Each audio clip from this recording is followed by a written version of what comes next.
Sahabat Komsos yang terkasih, para romo, para suster, bruder, frater, ibu bapak, saudara-saudari, umat beriman Katolik, Keuskupan Atambua yang saya kasihi. Peranan keluarga dan orang tua. Gereja, rumah tangga itu adalah keluarga, atau keluarga adalah gereja rumah tangga. Itu sudah ditegaskan oleh Konsili Vatikan II dalam Lumen Gentium dan ditegaskan lagi oleh Paus Yohanes Paulus II dalam ensiklik atau surat apostolik Familiaris Consortio.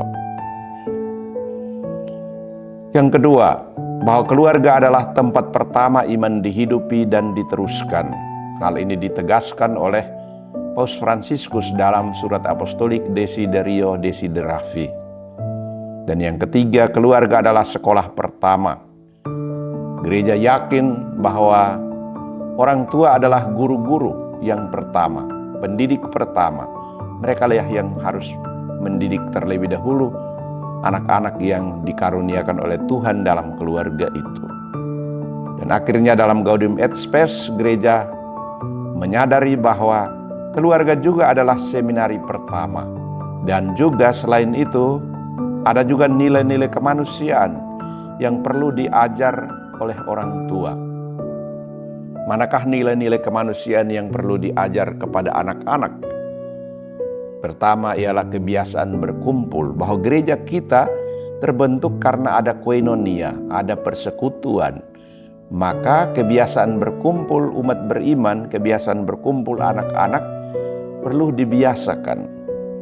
Yang kedua adalah saling menyapa. Kalau sudah ada kesempatan untuk berkumpul, anak-anak dididik untuk saling menyapa. Siapa saja yang dijumpai dalam perhimpunan itu harus disapa. Yang ketiga, anak dididik untuk mengucap syukur atas rahmat yang dialami setiap hari.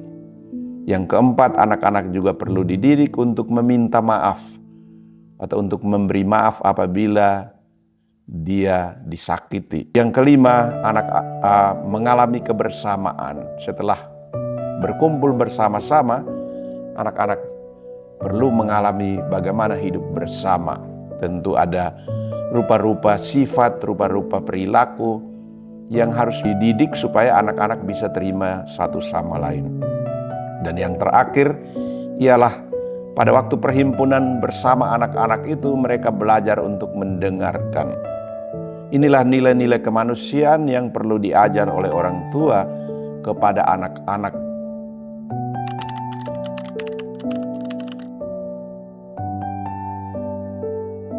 Cara praktis pendidikan orang tua untuk Ekaristi yaitu yang pertama adalah di keluarga itu orang tua harus punya kebiasaan berdoa, dan dia punya kebiasaan berdoa bersama dengan anak-anaknya setiap hari. Karena anak-anak itu biasanya meneladani atau mencontohi orang tuanya. Apa yang dibuat oleh orang tua pasti dilaksanakan oleh anak-anak. Jadi apabila orang tuanya setia berdoa, tekun berdoa setiap hari, maka tentu anak-anak pun akan melaksanakan apa yang orang tuanya laksanakan. Yang kedua adalah orang tua perlu mendidik anak-anak untuk setia membawa anak-anak menghadiri misa. Jadi bukan hanya orang tua pergi berdoa atau misa sendirian, tetapi dia perlu membawa serta anak-anaknya. Yang ketiga, di rumah anak-anak perlu diperkenalkan doa-doa sederhana. Mungkin mulai dari tanda salib bagi mereka yang baru umur 3-4 tahun. Dan kalau mulai mengerti, diajarkan doa-doa sederhana, Salam Maria, kemuliaan, Bapa kami. Ini adalah hal-hal yang perlu ditunaikan oleh orang tua untuk mendidik anak-anaknya supaya kelak bisa mencintai Ekaristi.